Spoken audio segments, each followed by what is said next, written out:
Good evening, everybody. Thanks for having me here tonight. I'm Deb Shostek. I'm a private tutor. I've been tutoring for 18 years. Part of what I do is I get students ready to take the SAT and the ACT. So tonight I'm going to tell you a little bit about the differences between those two exams. Both of those exams are required for college admissions. There's about 800 schools nationwide that do not require the exams, but all other schools do require them. Some of these people earlier did allude to us that they didn't require them. There are exceptions made, but most universities do require them.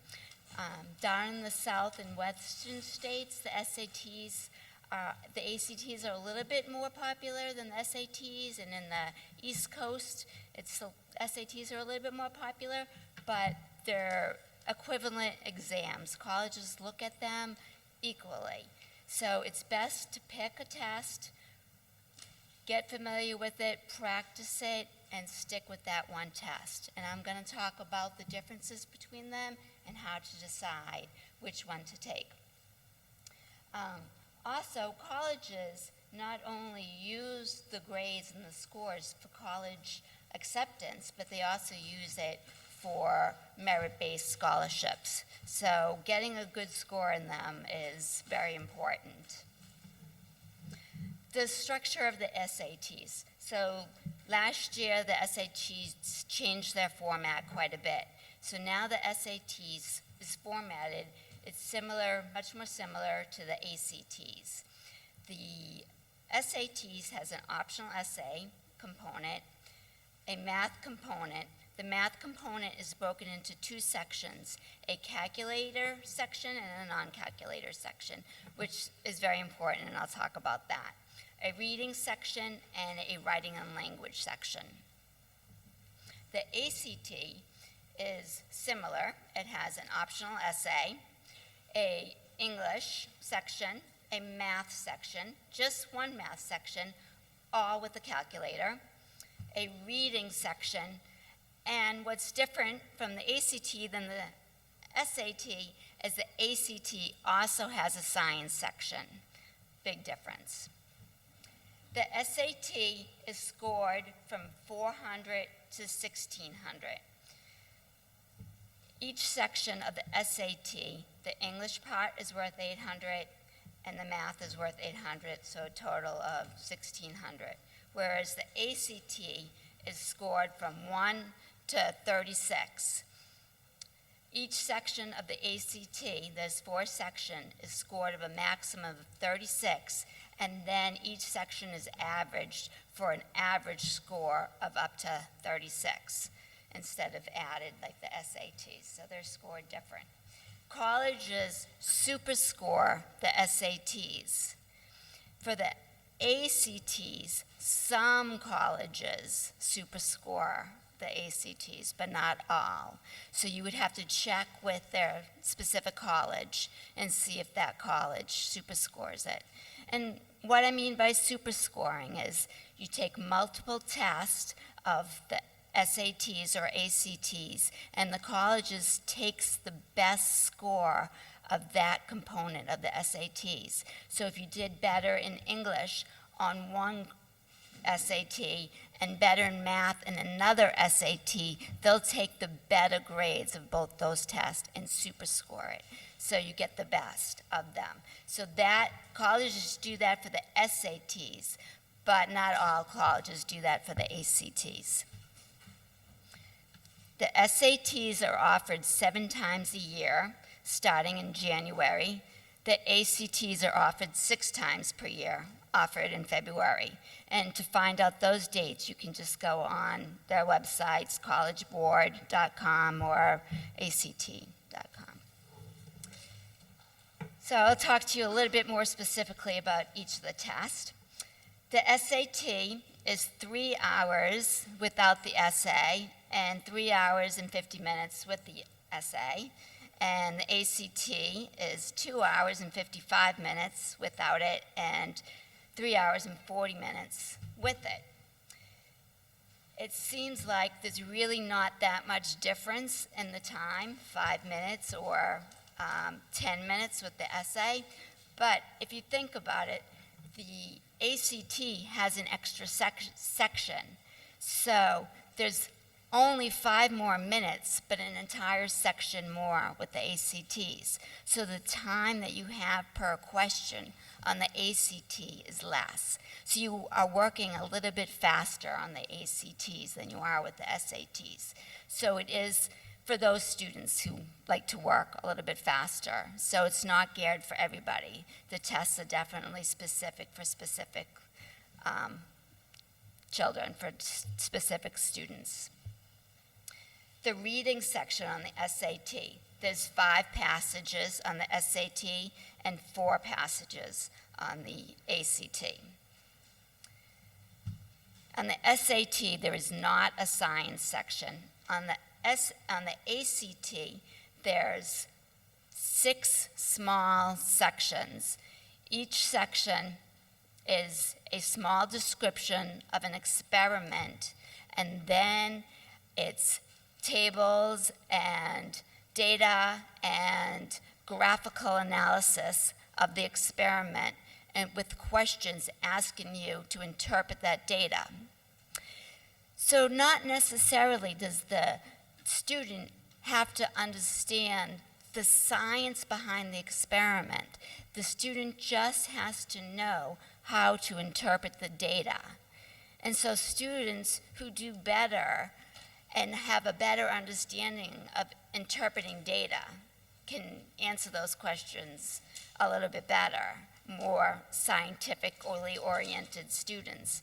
But even if they haven't had that science-based class yet, it's just analyzing the data. The math on the SATs go over arithmetic, algebra 1, algebra 2, geometry, trigonometry, and the same thing for the ACTs.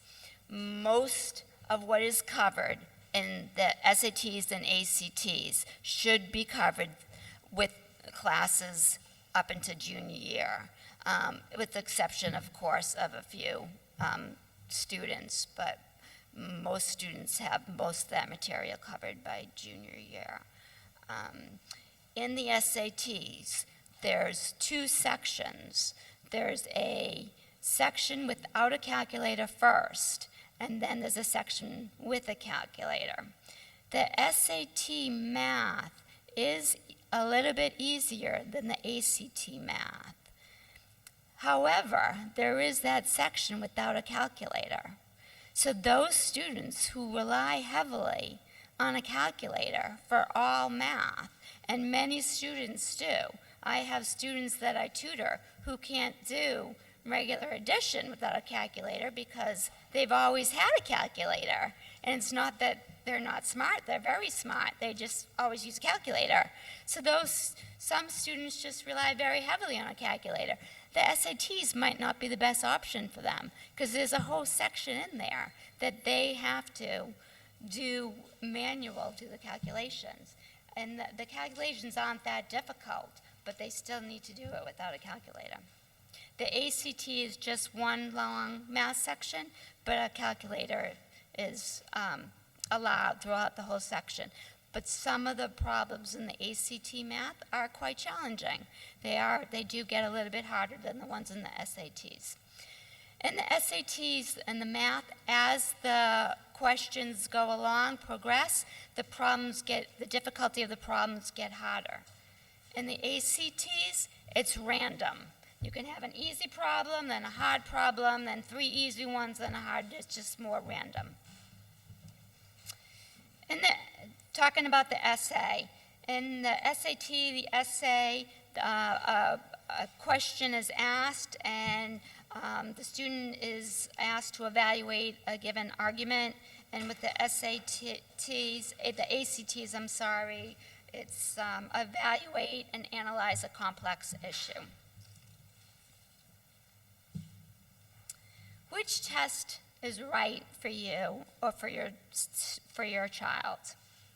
So SATs are good for those students that might read a little slower but have a much better reading retention. The SATs offer a little bit more time. It's only 5 minutes longer, but because they don't have that extra section, they have longer time per question. So students that need that extra time and are given it in the SATs. Also, as I said before, students that have a better number sense without a calculator usually do better with the SATs as well. Students for the ACTs, students that have a really good scientific knowledge do well in the ACTs. Students that can analyze data, look at graphs and can understand it, that can excel in the science section can usually do pretty well in the ACTs. Students that like to work fast and at a very quick pace, the ACT might be a good fit for them. And also, students who I said before who rely heavily on calculators, the ACT definitely would be a better fit for them. I'd like to give you a couple of helpful tips and hints. So before you make a decision on what test to take, the student should get a copy of a SAT and an SAT and do both of them and see how they score. Evaluate and assess each one and decide which one is the best fit for them. And go for just one. The colleges look at each one equally. There's no difference to a college. A perfect score in the SAT or a perfect score in the ACTs. They are both equally weighed. So decide which one is best and concentrate on that one test and concentrate and study for that one. Sign up for prep classes or get a private tutor. Learn strategies. There's lots of strategies on how to take the test. There's ways you can eliminate answers. There's ways to eliminate answers or to figure out possibilities, and there's tricks to all of them. Study the grammar rules. Go back and look at some of your there's so many little things like possessives and verb tenses and little things that students forget all the time that you just have to remember. So there's a lot of websites that have tips about grammar rules that you can just download and just study those that are very helpful. Review your earlier math. Go over basic arithmetic. Learn how to add fractions. Go over geometry. Remember some of those early equations learn Pythagorean theorem, and remember some of those equations that you had to memorize from 9th grade, 8th grade, 10th grade. Practice those tests and learn your time management. You only have so much time for each of those questions. Get that down pat. You need that. You only have a given amount of time to take the test. It's very important that, time management is key. And the biggest advice at all is to practice. And these tests are hard, and they're very, very important. The students have to practice. It should be a priority. I'm not saying practice every day, but make it a priority and, practice. Make it count. Thank you.